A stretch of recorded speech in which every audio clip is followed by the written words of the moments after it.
श्रीफल, श्रीफल किसको कहते हैं?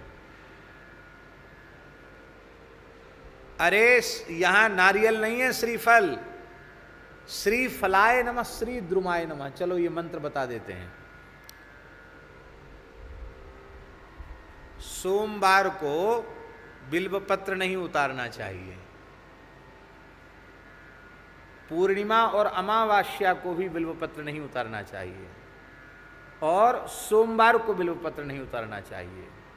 और बिल्व पत्र के निकट जब जावे तो बिल्व पत्र को जूता चप्पल पहनकर बिल्व पत्र का स्मरण नहीं, स्पर्श नहीं करना चाहिए, और बिना स्नान के बिल्व वृक्ष का स्मरण स्पर्श नहीं करना चाहिए। साक्षात भगवती महालक्ष्मी ही बिल्व वृक्ष के रूप में विराजमान है।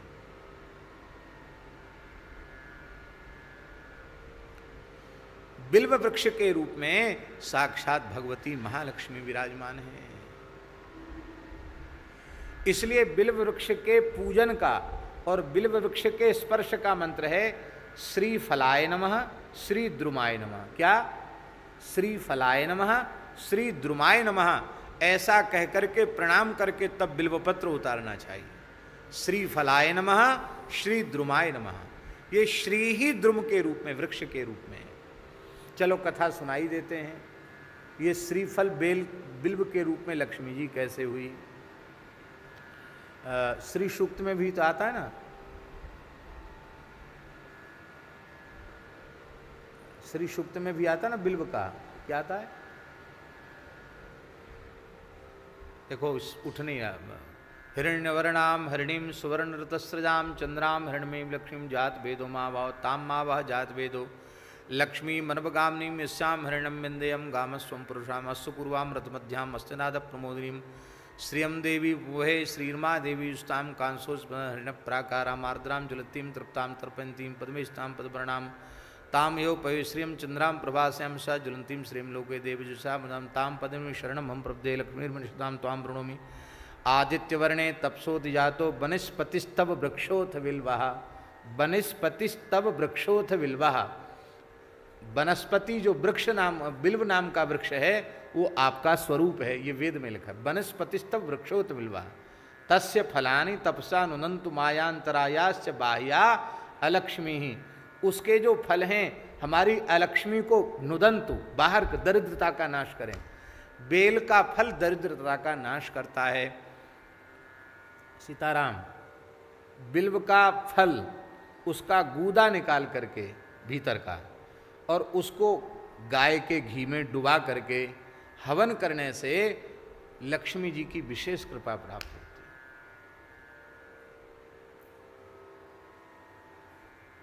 रसराज जी को उपाय मिल गए, पर हवन करें तब ना।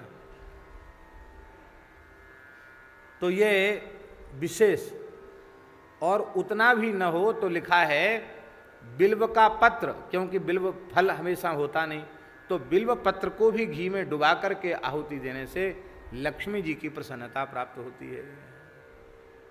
वनस्पतिस्तव वृक्षोथ विल्वाह। एक समय भगवती जगदम्बा पराम्बा जगत जननी श्री महालक्ष्मी जी ने भगवान नारायण से पूछा, प्रभु आप सदा सर्वदा मुझे प्राप्त बने रहें, मेरा आपसे कभी वियोग न हो, और आपके चरणों में प्रति क्षण हमारी प्रीति बढ़ती ही चली जाए, अनुराग आपके चरणों में बढ़ता चला जाए, ऐसा कोई साधन हमें बताइए। भगवान हंसने लगे, बोले इसके लिए तो तुमको तपस्या करनी पड़ेगी। किसकी तपस्या करें? बोले हमारे चरणों में अनुराग तो भगवान शिव ही प्रदान करते हैं, ये ठेका उन्हीं के पास है। शंकर भजन बिना नर भगत न पावे मोर। तो तुम शिव जी की उपासना करो, मेरे चरणों में प्रेम की प्राप्ति के लिए, अखंड सौभाग्य के लिए। तो लक्ष्मी जी उपासना करने लगी। उपासना करते करते करते वैसे तो वो चाहती तो कैलाश में जाके दर्शन कर लेती, पर वो दर्शन अलग है, पर तपस्या करके उपासना करके प्रसन्न करना और भगवान शिव का प्रकट होकर दर्शन देना वो एक अलग बात हुई। तो जैसे ही तपस्या करते करते उपासना करते करते बहुत समय लक्ष्मी जी को बीत गया। अब लक्ष्मी जी ने सोचा कि मैं भगवान शिव का अर्चन करूं। तो अर्चन तो रोज करती ही थी। एक दिन लक्ष्मी जी के मन में हुआ कि मैं 1000 बिल्व 1000 कमल पुष्पों से भगवान शिव का अर्चन करूं, कमल पुष्प से सहस्रार्चन करूं। अब उन्होंने अर्चन आरंभ कर दिया। भोले बाबा ने लीला की। क्या लीला की? 2 कमल के पुष्प चुरा लिए। 2 कमल के पुष्प चुरा लिए। सब चोरी करते हैं, हमारे वृंदावन के ठाकुर जी को दोष नहीं लगाना चाहिए, समय आने पर सब कर लेते हैं। बोल भले ही लीला है, पर 2 कमल चुरा लिए शंकर जी ने। अब पूजन के बीच में उठना, बोलना, संकेत करना, या वो तो भगवती महालक्ष्मी संकल्प करें तो प्रकट हो जाए, पर ये अपनी शक्ति का प्रयोग करना वो भी एक दोष ही है। उपासक बन के उपासिका बन के बैठी हैं। तब उन्होंने विचार किया अब मैं क्या करूं।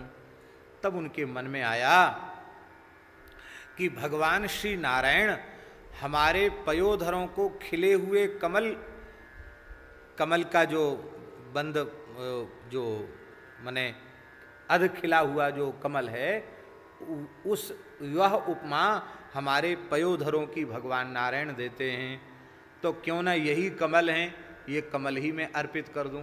तो उन्होंने तत्काल अपने पयोधर ही कमल के रूप में अर्पित कर दिए। तत्काल भगवान शिव पार्वती प्रकट हो गए।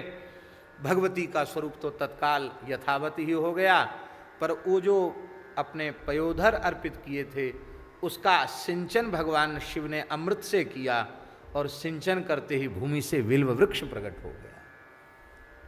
इसलिए इसको श्री द्रुम कहा गया। लक्ष्मी जी से प्रकट है ये, और इसमें ब्रह्मा जी, विष्णु भगवान, शिव जी, संपूर्ण देवी देवताओं का निवास इसमें होता है। बिल्व वृक्ष के नीचे 68 करोड़ तीर्थों का निवास होता है। बिल्व वृक्ष के नीचे बैठकर साधन करने से बहुत जल्दी मंत्र सिद्धि होती है। शंकर जी की स्थापना की जरूरत नहीं पड़ती। बिल्व वृक्ष के नीचे सहज शिव जी उसके नीचे विराजते हैं, समस्त देवता विराजते हैं। यही भाव मेरे मन में जब ये कथा आई थी तो हमारे मन में ये भाव आया था, कहीं ऐसा हो जहाँ शिव जी को मध्य में हम विराजें और प्राकृतिक रूप से कम 11-12 बिल्व के वृक्ष हों, और उन वृक्षों का ऐसे झुरमुट बन के प्राकृतिक शिव जी का मंडप बन जाए, जिसमें बिल्व वृक्ष के बीच में बैठकर शिव जी का स्मरण किया जाए, वहीं बैठ के राम राम किया जाए। तो हमारे पुरानी गौशाला में बाबा हैं, ये कर तो रहे हैं वहाँ तैयारी। ये चबूतरा के चारों 10-12 बिल्व वृक्ष लगा करके उसकी तो कुछ दिनों में भगवान की दया से एक विलक्षण बिल्व कुंज बन जाएगी। बिल्व की बड़ी भारी महिमा है। ये जो बिल्व के 3 पत्र होते हैं, 3 पत्ता होता है ना बिल्व के, उन 3 त्रिदलम त्रिगुणाकारम त्रिनेत्रम चतुर्धायुधम, ये 3 जो बिल्व के दल हैं उनमें दाहिने पत्ते में भगवान नारायण विराजमान हैं, बाएं पत्ते में श्री ब्रह्मा जी विराजमान हैं, और बीच का जो ऊर्ध्वमुखी पत्र होता है, ऊपर वाला पत्र, उसमें भगवान महेश्वर भगवान शिव विराजमान हैं। इस तरह से तीनों देवता पत्र में विराजमान है। इसलिए बिल्व वृक्ष को बिना स्नान के नहीं स्पर्श करना चाहिए, और शरीर में सारे शरीर में तेल लगाया हुआ हो तब भी स्पर्श नहीं करना चाहिए। जो मर्यादा बिल्व के लिए है वही मर्यादा तुलसी जी के लिए है। तुलसी जी का भी स्पर्श बड़ी मर्यादा पूर्वक करना चाहिए।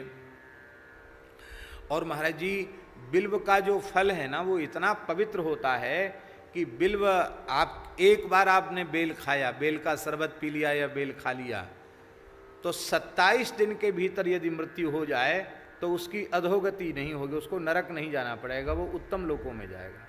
एक बार बिल्व भीतर जाने से 27 दिन तक शरीर में उसका दिव्य प्रभाव होता है। हम बड़े भावपूर्वक स्मरण कर रहे हैं। पूज्य श्री प्रभुदत्त ब्रह्मचारी जी ने एक ग्रंथ लिखा है, बिल्व फल अमृत फल। हमको एक बार वह इतना मोटी पुस्तक है, उसको पढ़ने का अवसर मिला है। पूज्य श्री ब्रह्मचारी जी महाराज 12 वर्ष तक बिल्व पत्र और बिल्व फल खा करके ही रहे थे, और 12 वर्ष तक उन्होंने गायत्री की उपासना की थी, और लगभग 300 से ऊपर पुस्तकें उन्होंने अपने जीवन में लिखी। बड़ा अद्भुत जीवन, क्या कहना, अद्भुत जीवन था। और उनके भगवत प्रेम की बात पूज्य गुरुदेव भक्तमाली जी से हमने सुनी। संवत 2001 में, आज 77 चल रहा है इस समय, माने 76 साल पहले, 76 साल पहले पूज्य ब्रह्मचारी जी ने जो 84 कोस की परिक्रमा निकाली थी, उसमें अपने पूज्य गुरुदेव भी थे। पंडित श्री भक्तमाली जी ने पूरी कथा कही थी भक्तमाल की, और उसमें बड़े बड़े महात्मा थे। तो महाराज जी कहते थे कि जब कीर्तन होने लग जाता था, श्री कृष्ण गोविंद हरे मुरारे हे नाथ नारायण वासुदेव, तो ब्रह्मचारी जी की विशाल जटाएं थीं और वो नाचने लग जाते। ऐसे लगता था मानो साक्षात शिव जी ही कीर्तन के मध्य नाच रहे हों। घंटों रुदन और घंटों मूर्छा हो जाती थी। तो महाराज जी बताते थे कि सब महात्मा नाचते थे ब्रह्मचारी जी के नाचने को, सब नृत्य करते थे। तो और कहते ब्रह्मचारी जी जहाँ कहीं बढ़िया रज देखते वहीं कबड्डी खेलने लग जाते, कबड्डी कबड्डी कबड्डी कबड्डी, खूब हंसाते भी, जैसे कोई छोटा बच्चा खेले ऐसे खेलते थे पूज्य ब्रह्मचारी जी। तो उन्होंने लिखा है विल्व फल अमृत फल, विल्व की इतनी महिमा है। तो ये बसंत ऋतु में ही बड़े बड़े बेल आते हैं, बसंत ऋतु में आते हैं ना बड़े बड़े बेल। तो ये बेल क्या हैं? मानो इस बसंत ऋतु के स्तन हैं, पयोधर हैं, और स्तन ढके हुए होते हैं चोली से। तो चोली क्या है? आहा, कर नवल बकुल पल्लव रसाल, श्रीफल कुच कंचुकी लता जाल। लताएं जो छा जाती हैं वही उसकी चोली है। अथवा फल होते हैं और बिल्व पत्रों के बीच में, हरे हरे पत्तों के बीच में फल छुपे हुए होते हैं। ये क्या है? मानो ये चोली धारण किए हुए हैं। जैसे साहित्य शास्त्र के मर्मज्ञ विद्वानों के अनुसार नायिका के पयोधरों को कठिन रूप में उनका वर्णन किया है, वो कठोर होते हैं, कठिन होने चाहिए, ऐसा वर्णन साहित्यिक शास्त्र के विद्वानों ने किया है। तो बिल्व भी ऐसा ही होता है, कठोर होता है, आकृति भी लगभग वैसी ही होती है। तो ये उस बसंत ऋतु के पयोधर हैं, और ये लता जाल ही उसकी कंचुकी है। कंचुकी माने जो पोल का धारण करते हैं ना, क्या कहते हैं, ब्लाउज वगैरह, चोली, वो चोली है। आनन सरोज कच मधुप गुंज, इस बसंत ऋतु रूपी नायिका का जो मुख है वो क्या है? बोले ये कमल है, खिला हुआ कमल ही मानो उस बसंत ऋतु का खिला हुआ मुखार बिंद है। और उन भौरों, वे भौरे खिले हुए कमल पर मंडरा रहे हैं। वो भौरे कौन हैं? बोले वो बसंत ऋतु रूपी नायिका के कच, कच माने काले काले घुंघराले केश हैं। अब देखो मुख कमल हो गया और केस घुंघराले हो गए, तो ये मानो भौरे उस पर मडरा रहे हैं। लोचन विशाल नवनील कंज, ये बसंत ऋतु आपकी उपासना करने आई है। ये नील कमल के समान इसके बड़े बड़े नेत्र हैं। पिक बचन चरित बर बर ही कीर, पिक बचन, ये बसंत ऋतु की वाणी क्या है? वे कोयल बोलती है, कू कू, यही उसकी मीठी वाणी, ये जो है उसकी वचन रचना है। अभी तो पता नहीं कितनी विचित्र बात है, रात्रि को लगभग 3:30 बजे 4 बजे इतना सुंदर कोयल बोलती, हम छत पर सुनते हैं, इतनी सुंदर कोयल बोलती है, ये अलार्म फलार्म सब बेकार हैं उसके सामने, कृत्रिम। इतनी सुंदर आवाज़ सुनाई पड़ती कोयल की, सवेरे 3 से 4 के बीच में कोयल बहुत बढ़िया बोलती है। ये कोयल ही मानो उस बसंत ऋतु की मीठी वाणी है। और क्या है? बोले पिक बचन चरित बर बर ही कीर, पिक बचन बर ही मोर, यही उसका नृत्य है। और कीर, कीर माने तोते, तोतों की गुटुरगू सुंदर उनकी आवाज, मीठा बोलना, यही उनका मानो सुंदर चरित्र है। सित सुमन हास, ये सित सुमन माने ये जो उसके फूल होते हैं ना, क्या कहते हैं, बेला, कुंद के फूल, बेले के फूल, बेला के फूल, ये मोतिया भी कहीं कहीं उसको कहते हैं, बेला मोतिया। क्या कहते हैं यहाँ, क्या कहते हैं? मोगरा, मोगरा कहते हैं। मोगरा सफेद होता है, ये बसंत ऋतु में ही ज्यादा मोगरा होता है। ये क्या है? बोले इस बसंत ऋतु का हंसना है। कोई हंसता है तो उसके चमकीले दांत दिखाई पड़ते हैं, तो ये मानो बसंत ऋतु इन पुष्पों के रूप में हंस रही है, सुंदर सुगंध बिखेर रही है। लीला समीर, शीतल मंद सुगंधित हवा चलना, ये इसकी लीला है। कितनी सुंदर इसकी लीला शीतल मंद सुगंध समीर है। पर भगवान, ये बसंत ऋतु तो आपकी उपासना के लिए आई है, आपकी उपासना करके ये धन्य हो रही है, पर आपका इसके प्रति कोई आकर्षण नहीं है।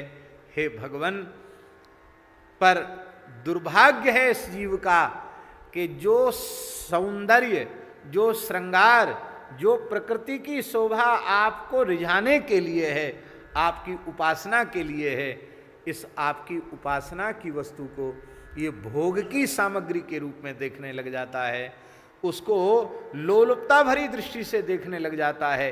इसीलिए इसके भीतर काम रूपी विकार जग जाता है, और काम रूपी विकार जगने के कारण कह तुलसीदास सुनु शिव सुजान, हे सुजान शिव आप सुनिए। उर्वशी प्रपंच रचे पंचबाण, प्रकृति आपकी दासी है, आपकी नायिका है, आपका श्रृंगार करने, आपकी पूजा करने आई है।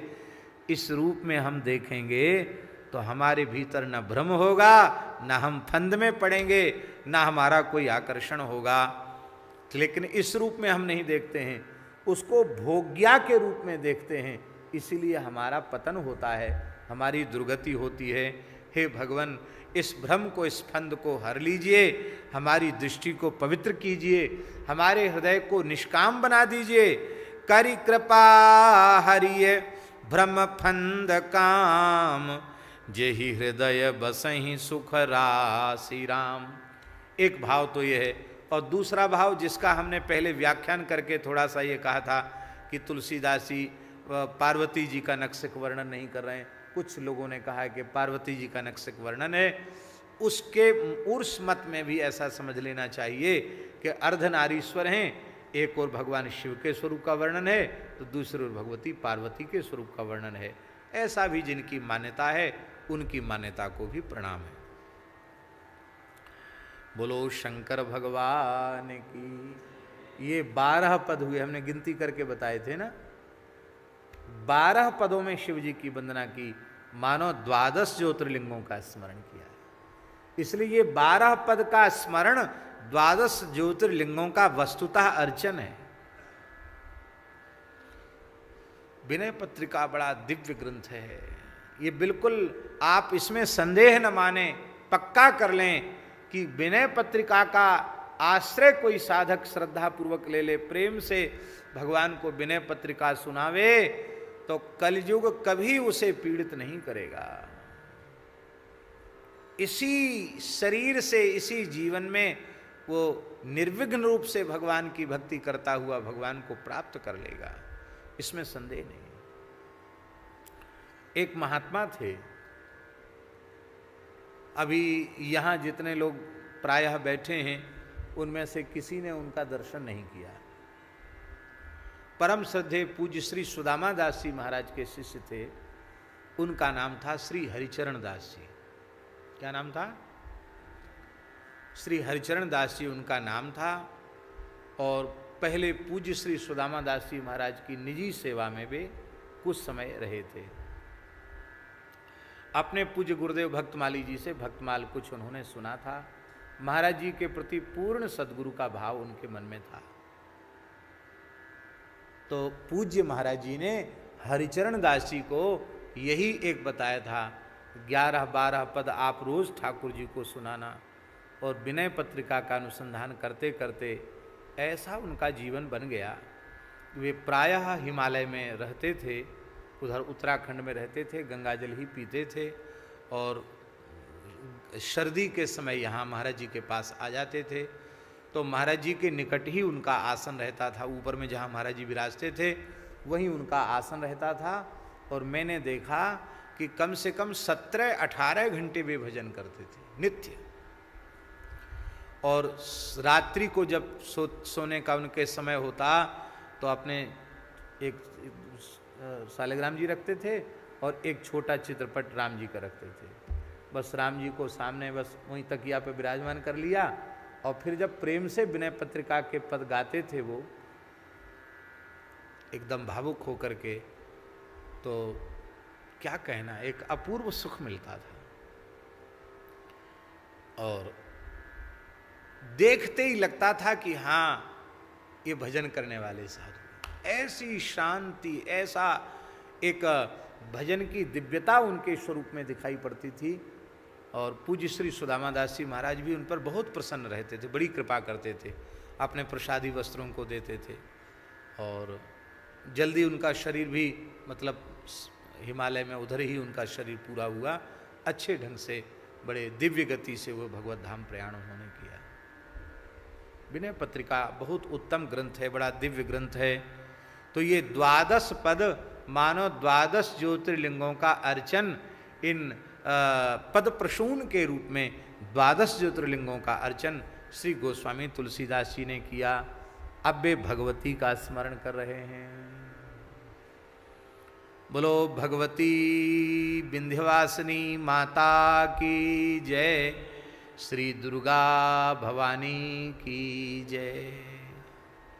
बहुत सुंदर पद है। दुषह दोष दुख दलने करु देवी दाया, दुसह दोष दुख दलने करु देवी दाया, दुसह दोष दुख दलने करु देवी दाया। गाइए।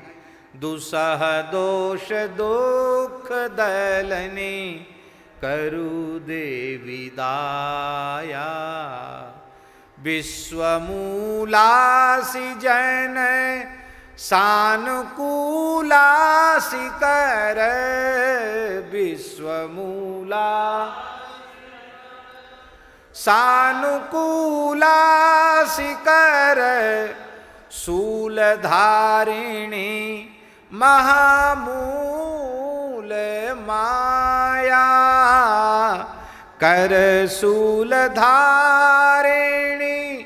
महामूल माया, कर शूलधारिणी महामूल माया, कर शूलधारिणी महामूल माया, दुसह दोष दुख दलनी करु देवी दाया, दुसह दोष दुख दलनी करु देवी दाया, तडित गर्भांग सर्वांग सुंदर लसत, तडित गर्भांग सर्वांग सुंदर लसत, दिव्य पट भव्य भूषण विराजे, भव्य भूषण विराजे, दिव्य पट भव्य भूषण विराजे, भव्य भूषण विराजे, बाल मृग मंजू खंजन बिलोचनी चंद्र, बाल मृग मंजू खंजन बिलोचनी चंद्र, वदनि लखी कोटि रति मार लाजे, बदन कलखी कोटि रति मार लाजय, दुसह दोष दुख दलनि करु देवी दाया, दुसह दोष दुख दलनि करु देवी दाया।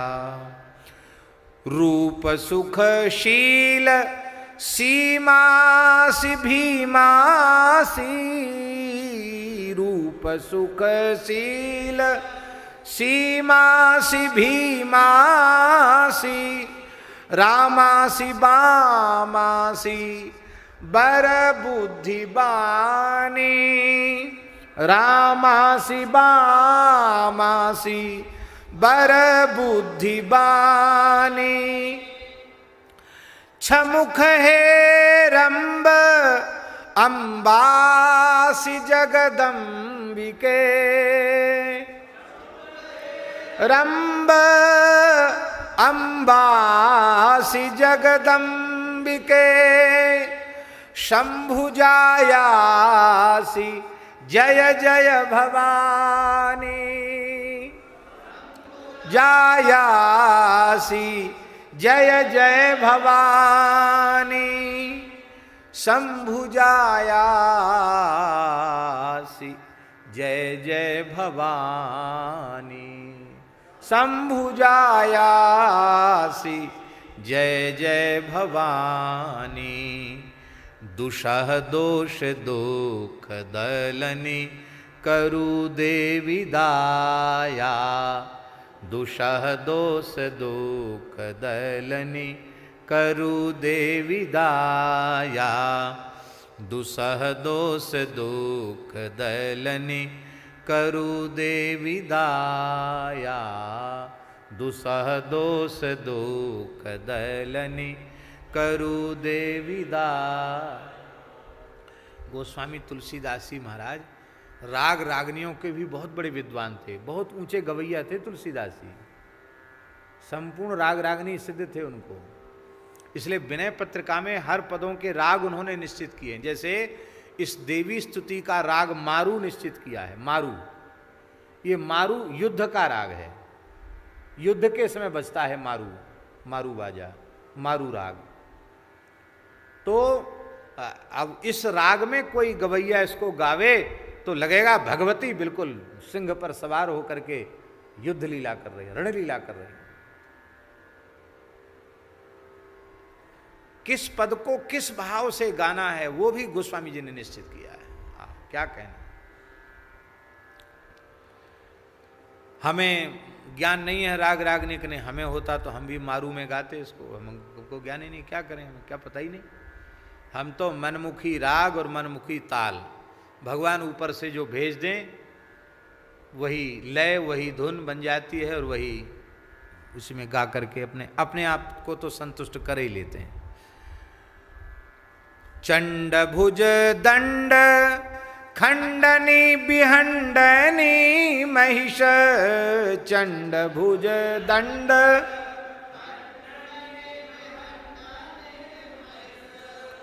चंड भुज दंड खंडनी बिहंडनी महिष, बिहंडनी महिष, मुंड मद भंग कर अंग तोरे, अंग तोरे, शुंभ निशुंभ कुंभी शरण के शरणी, शुंभ निशुंभ कुंभी शरण के शरणी, क्रोध बारिश अरि बृंद बोरे, क्रोध बारिश अरि बृंद बोरे, दुसह दोष दुख दलनि करु देवी दाया, दुसह दोष दुख दलनि करु देवी दाया, करु देवी दाया, करु देवी दाया, करु दे विदाया, करु दे विदाया, दुसह दोष दुख दलनी करु दे विदाया, दुसह दोष दुख दलनी करु दे विदाया। निगम आगम अगम गुरुवी तव, निगम आगम अगम गुरुवी तव, निगम आगम गुरुवी तव, निगम आगम अगम गुरुवी तव, गुण कथन उर्वी धर, करत जेहि सहस जीहा।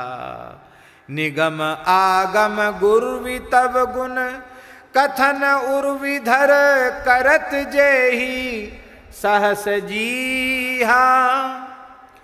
देहि मां मोहिपन प्रेम यह नेम निज, देहि मां मोहिपन प्रेम यह नेम निज।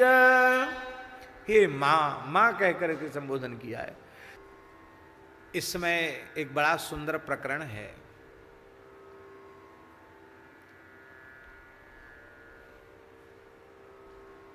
भगवती के दो स्वरूप हैं लिंग पुराण के अनुसार।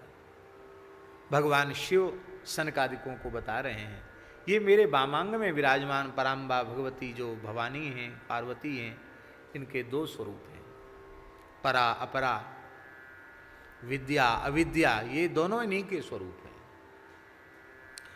यहाँ हम केवल इतना कहना चाहते हैं कि गोस्वामी तुलसीदास जी कह रहे हैं, दुसह दोष दुख दलनी।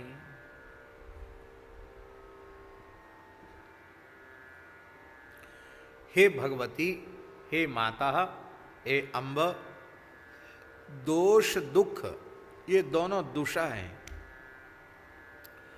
दोष भी दुसह होता है।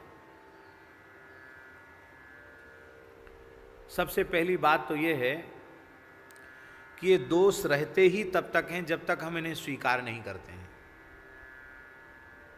कब तक रहते हैं दोष? जब तक इन्हें हम ईमानदारी से स्वीकार नहीं करते। और जब व्यक्ति भ्रम में अज्ञान में होता है, देखो अज्ञान उतना खतरनाक नहीं है, अज्ञान उतना खतरनाक नहीं है। भ्रमात्मक ज्ञान जितना खतरनाक है उतना अज्ञान खतरनाक नहीं है।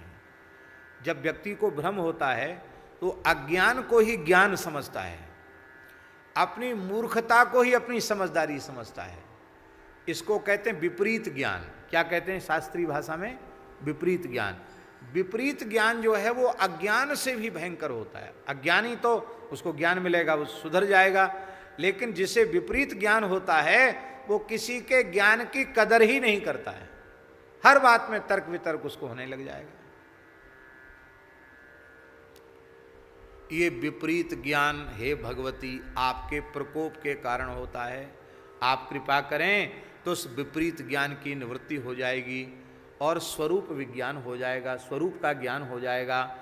तो मने जिसको परा विद्या कहते हैं, अध्यात्म विद्या विद्यानाम, स्वरूप बोध जिसको कहते हैं। तो जब विद्या रूप से आपकी कृपा हो जाएगी तो विद्या की प्राप्ति होते ही सा विद्या या विमुक्तये, विद्या की प्राप्ति होते ही दोष और दुख ये दोनों समाप्त हो जाएंगे।